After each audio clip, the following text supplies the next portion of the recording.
You've been doing everything right. You cut out the sugar, you stopped drinking soda, you don't eat processed foods anymore. You've read the labels, you count your carbs, you measure your portions, you're disciplined, careful, maybe even a little obsessive about it. And yet, every single morning, when you check your glucose meter, the number stares back at you like an accusation. 120, 130, sometimes higher. Your fasting blood sugar is elevated, and you haven't eaten a single thing in over 12 hours. How is that even possible? You go to bed with reasonable numbers. You don't sneak midnight snacks. You don't cheat. You follow the rules. But somewhere between the time you close your eyes and the moment your alarm goes off, your blood sugar climbs. Silently, predictably, relentlessly. It feels like betrayal. Like your body is working against you while you sleep, like all your effort during the day gets erased in the dark. And the worst part? No one seems to talk about it. Your doctor mentions it in passing. Online forums are filled with conflicting advice. Some people say it's normal, others say it's a warning sign, and you're left wondering, am I doing something wrong? Here's what makes this so confusing. This spike doesn't happen after a meal. It's not because you ate too many carbs at dinner. It's not even connected to what you did yesterday. This is happening in the early morning hours, between roughly 3 a.m. and 8 a.m., when your stomach is empty and your willpower isn't even being tested. This is your body's own internal chemistry, turning on you before breakfast. And if you're over 50, if you're dealing with a little extra weight around your midsection, if you've noticed your energy isn't what it used to be, then this phenomenon is probably happening to you right now. Every single night, whether you realize it or not. But here's the thing most people miss. This morning blood sugar spike is not a diet problem, at least not directly. It's a hormonal event, a metabolic miscommunication, a cascade that begins deep inside your liver and your adrenal glands while you're completely unconscious. And until you understand the mechanism behind it, you'll keep chasing the wrong solutions. You'll keep blaming the bread, the fruit, the portion sizes, when the real culprit is something most people have never even heard of. It has a name. It's called the dawn phenomenon, and it's one of the most misunderstood metabolic events in the human body. Here's what's happening. In the early morning hours, typically between 3 a.m. and 6 a.m., your body begins preparing to wake up. Even though you're still asleep, your endocrine system is already gearing up for the day. It's releasing a cocktail of hormones designed to give you energy, alertness, and physical readiness. 3 hormones in particular are involved: cortisol, growth hormone, adrenaline, epinephrine. These are called counter-regulatory hormones because their job is to counteract the effects of insulin. They do this by signaling your liver to release stored glucose into your bloodstream. This glucose is meant to fuel your brain and muscles as you transition from sleep to wakefulness. In a healthy metabolism, this process is beautifully balanced. Your pancreas senses the rising glucose and releases just enough insulin to keep things stable. The glucose gets delivered to your cells. Your blood sugar stays in a normal range. You wake up feeling energized, and your fasting glucose reads somewhere between 70 and 99 mg/dl. But when your metabolism is compromised, when insulin resistance starts creeping in, especially in the liver, this system breaks down. Your liver dumps glucose into your bloodstream, but your pancreas can't keep up.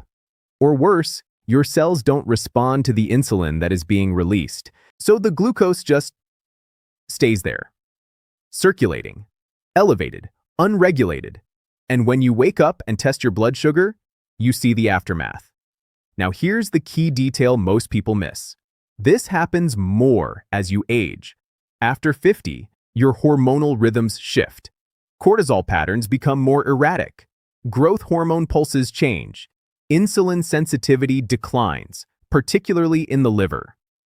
And if you're dealing with even mild metabolic stress, extravisceral fat, a sedentary lifestyle, poor sleep, the dawn phenomenon becomes more pronounced. It's not that you suddenly develop diabetes overnight. It's that your body's natural wake-up system is now operating in an insulin-resistant environment. But here's the part that should make you sit up and pay attention. That's not the full story. Because the dawn phenomenon is just one piece of a much larger puzzle. And if you only address the cortisol surge, you'll still be left wondering why your morning glucose stays high.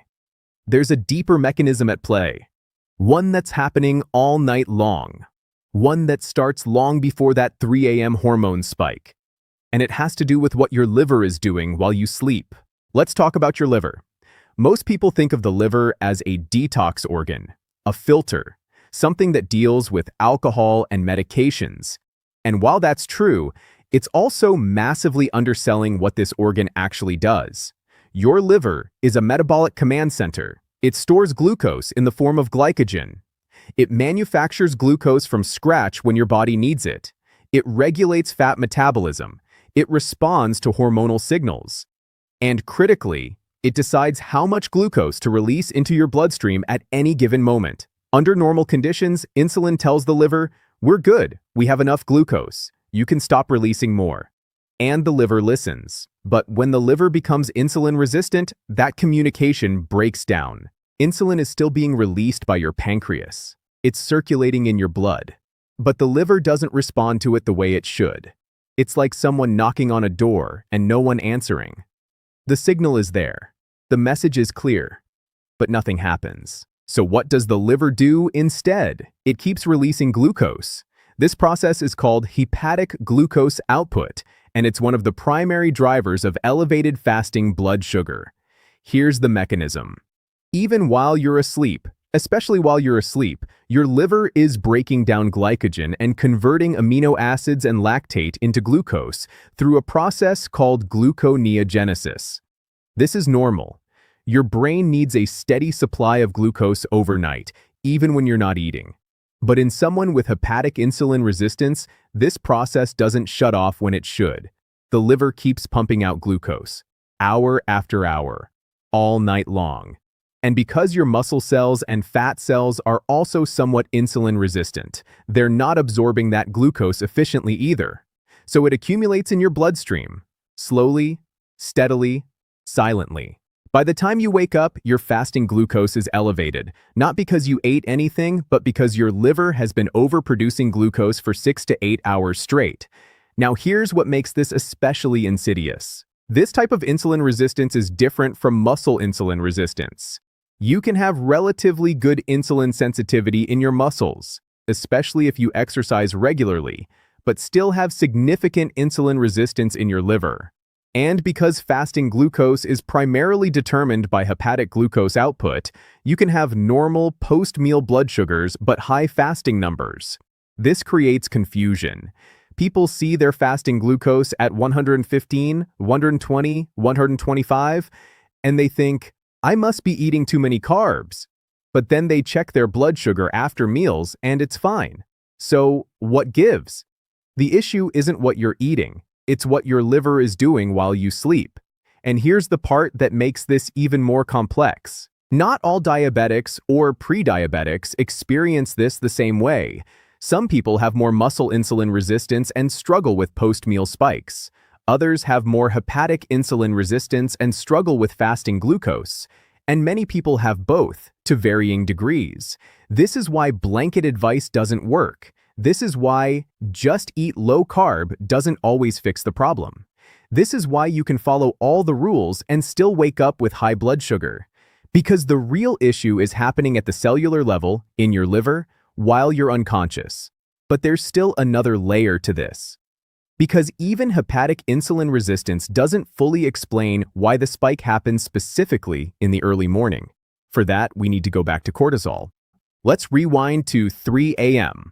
You're asleep, deeply, hopefully. Your body is in repair mode, your muscles are recovering, your brain is consolidating memories, everything is quiet, but inside your adrenal glands, something is stirring. Around 3 to 4 a.m., your body begins releasing cortisol. This is normal. Cortisol follows a circadian rhythm. It's lowest around midnight and starts climbing in the early morning hours, peaking shortly after you wake up. This is called the cortisol awakening response, and it's designed to help you transition from sleep to alertness. Cortisol is a powerful hormone. It increases blood pressure, it sharpens focus, it mobilizes energy, And one of the ways it does that is by stimulating gluconeogenesis, the process we just talked about, where your liver makes glucose from non-carbohydrate sources.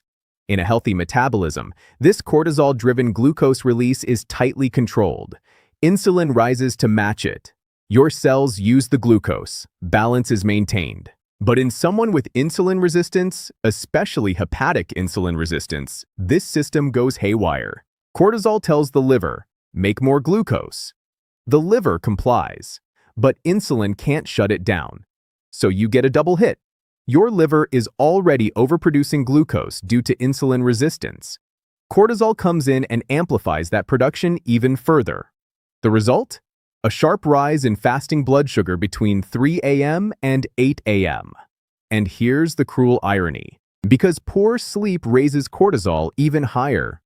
Fragmented sleep, sleep apnea, stress-related insomnia. All of these conditions lead to elevated and prolonged cortisol surges, and elevated cortisol leads to more gluconeogenesis, which leads to higher fasting glucose. It's a vicious cycle. You don't sleep well, so your cortisol spikes. Your cortisol spikes, so your liver pumps out more glucose. Your glucose stays high, which disrupts your metabolism further. Your metabolism is disrupted, so you don't sleep well. And around it goes. Now, if you're someone who's under chronic stress, work pressure, financial strain, caregiving responsibilities, unresolved anxiety, your baseline cortisol is already elevated. You're walking around with a higher hormonal load, even during the day. And when nighttime comes, that early morning cortisol surge becomes even more exaggerated. This is why stress management isn't just a nice to have. It's a metabolic necessity. Because cortisol isn't just making you feel anxious or tired, it's actively raising your blood sugar while you sleep. But here's where it gets even more interesting. Cortisol and liver insulin resistance create a feedback loop. High cortisol worsens insulin resistance. Insulin resistance leads to higher glucose. Higher glucose triggers more insulin release. Chronic insulin elevation leads to more fat storage, particularly around the liver. Fatty liver worsens hepatic insulin resistance, and the cycle deepens. This is the hidden sabotage happening in your body every single night. And most people have no idea it's going on. But now we need to shift gears, because everything we've talked about so far has been internal. Hormones, liver function, insulin resistance. These are things happening inside your body that you can't directly see or feel. But there's another side to this equation, and it's entirely behavioral. Let's talk about what you did last night, not in a judgmental way, just factually. What time did you eat dinner? Was it 6 p.m., 7 p.m., 8 p.m., later? And what did you eat? Was it a balanced meal, protein, vegetables, healthy fats? Or was it pasta, bread, rice, potatoes, maybe a dessert after? A glass of wine? 2. Here's why this matters. What you eat in the evening, and when you eat it, has a direct impact on your fasting blood sugar the next morning. Let's break down the mechanism. When you eat a large meal, especially one that's high in carbohydrates, your stomach doesn't empty immediately. Digestion takes time. Gastric emptying can take anywhere from 2 to 5 hours, depending on the size and composition of the meal. If you eat dinner at 8 p.m., your stomach might not be fully empty until midnight or 1 a.m.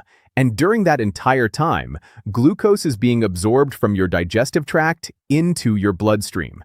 Normally, your pancreas releases insulin to manage that glucose. But if you're insulin resistant, that glucose doesn't get cleared efficiently. Some of it gets stored as glycogen, some gets converted to fat, and some just lingers in your bloodstream longer than it should. Now add alcohol into the mix. Alcohol has a weird effect on blood sugar. Initially, it can cause a drop because your liver prioritizes metabolizing the alcohol over releasing glucose. But several hours later, often in the early morning, your liver rebounds and releases a surge of glucose. This is why people who drink in the evening sometimes wake up with unexpectedly high fasting glucose, even if they didn't eat a lot of carbs. The liver was busy dealing with the alcohol, and then it overcompensated. But here's the bigger issue. Late carb-heavy dinners create a delayed glucose release that coincides perfectly with the dawn phenomenon. Think about the timing. You eat dinner at 8 p.m. Gastric emptying continues until midnight or later. Glucose is still being absorbed. Around 3 a.m., cortisol starts rising. Your liver ramps up gluconeogenesis. Now you have glucose coming from two sources: leftover digestion and liver output. It's a perfect storm, and when you wake up at 7 a.m. and check your blood sugar, you're seeing the cumulative result of both processes. Now, does this mean you should never eat carbs at dinner? No. But it does mean you need to be strategic about timing, portion size, and composition. A small portion of complex carbs, sweet potato, quinoa, lentils, paired with plenty of protein, fiber, and healthy fats, will have a completely different effect than a large plate of pasta with garlic bread and a sugary dessert. The first meal will digest slowly, release glucose gradually, and likely be cleared by the time cortisol starts rising. The second meal will flood your system with glucose, overwhelm your insulin response, and leave residual sugar circulating well into the morning. This is the evening mistake, and it's one of the easiest things to fix. But here's the part that surprises most people. Even skipping dinner entirely or fasting for long periods can sometimes make morning blood sugar worse. Wait, what? Intermittent fasting has become one of the most popular metabolic strategies in recent years, and for good reason. When done correctly, it can improve insulin sensitivity, support weight loss, reduce inflammation, and give your digestive system a break. Many people see real benefits. But here's the part that doesn't get talked about enough. For some people, particularly those with existing insulin resistance or high cortisol, fasting can actually worsen morning blood sugar spikes. Let me explain the mechanism.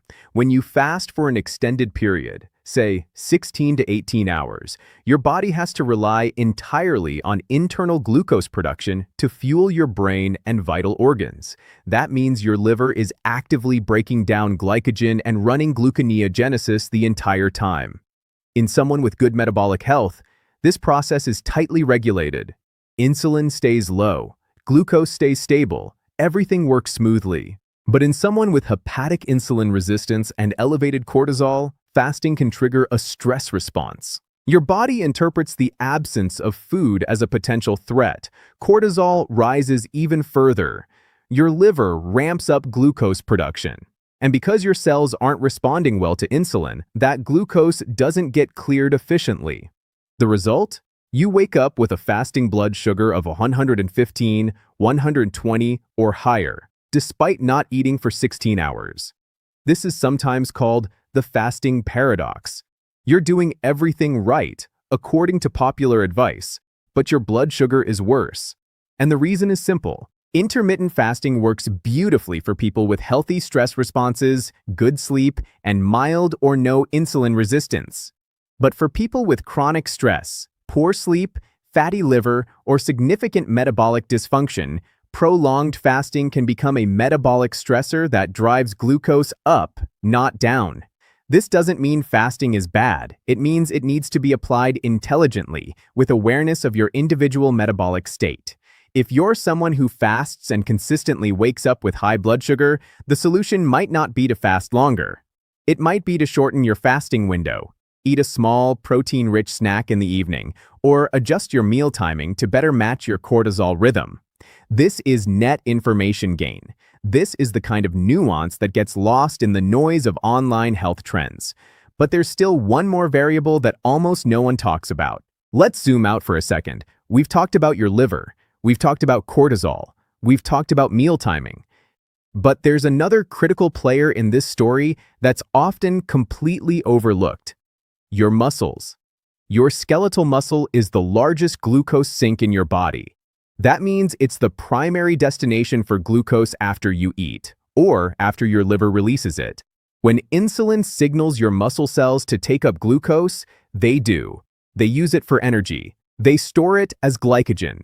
They keep your blood sugar stable. But here's the problem. If your muscles can't take up glucose efficiently, your blood sugar stays elevated. And one of the most common reasons for impaired muscle glucose uptake is magnesium deficiency. Magnesium is involved in over 300 enzymatic reactions in the body. One of its most important roles is in insulin signaling. Specifically, magnesium is required for the insulin receptor to function properly. Without adequate magnesium, the receptor doesn't work as well. Insulin tries to send the signal, "Take up glucose," but the message doesn't get through clearly. The result is muscle insulin resistance. And because your muscles aren't absorbing glucose effectively, more of it stays in your bloodstream. Now here's why this is so relevant to morning blood sugar. During the night, your liver is releasing glucose. If your muscles are insulin resistant due to low magnesium, they can't absorb that glucose efficiently. So even though your liver might not be overproducing glucose excessively, the glucose it does release just accumulates because there's nowhere for it to go. Add in the cortisol spike at 3 a.m., and you've got a recipe for elevated fasting glucose. Studies estimate that nearly half of adults are deficient in magnesium. And the people most at risk? People over 50, people with diabetes or prediabetes, people who eat a lot of processed foods, people under chronic stress because stress depletes magnesium, people taking certain medications like diuretics or proton pump inhibitors. Most of these people have no idea they're deficient because magnesium deficiency doesn't have obvious symptoms in the early stages, but it quietly undermines your metabolism. It impairs insulin signaling. It worsens glucose uptake. It contributes to muscle cramps, poor sleep, and anxiety, all of which further worsen blood sugar control. And here's the kicker. Standard blood tests don't detect magnesium deficiency well. Serum magnesium only reflects about 1% of your body's total magnesium stores. You can have normal serum levels and still be functionally deficient at the cellular level. So how do you know if this is a factor for you? You can try supplementing with magnesium and see if it makes a difference.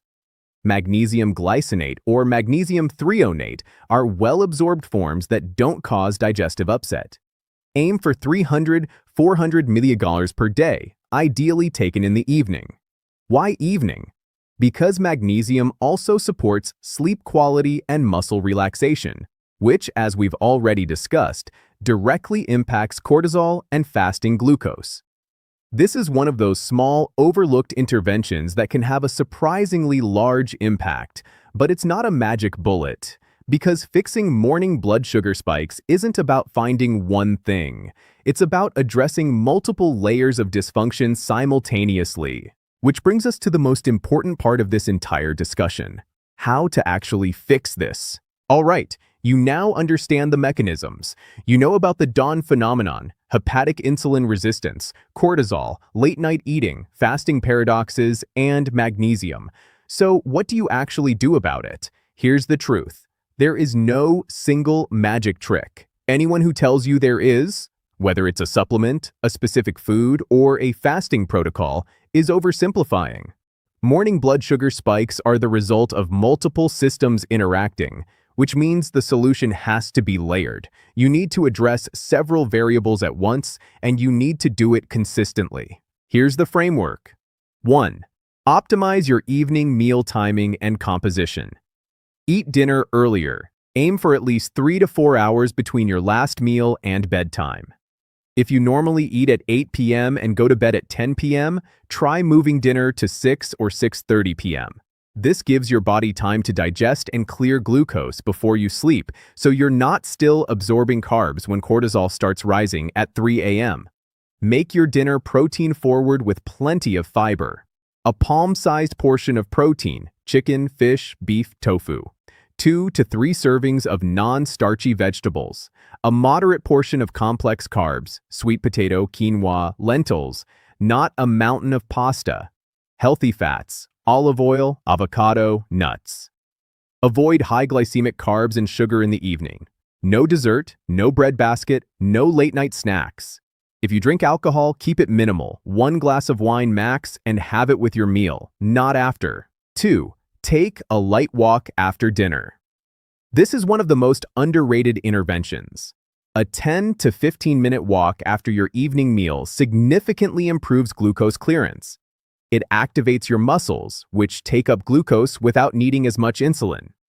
This is called non-insulin-mediated glucose uptake, and it works even if you're insulin resistant. Studies show that a post-meal walk can lower blood sugar by 20-30 mdl. Do this consistently, and you'll see a noticeable difference in your fasting glucose. 3. Prioritize sleep quality. Remember, poor sleep raises cortisol, and high cortisol drives up morning glucose. So improving your sleep isn't optional, it's foundational. Keep your bedroom cool, 65 to 68 degree ward. Block out light with blackout curtains or an eye mask. Avoid screens for at least an hour before bed. Consider magnesium supplementation, as discussed earlier. If you snore or wake up gasping, get evaluated for sleep apnea.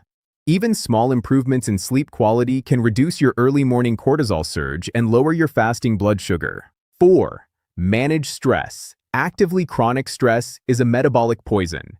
If you're under constant pressure, work, family, finances, your cortisol is elevated all the time, not just in the morning. You need to build stress reduction practices into your daily routine.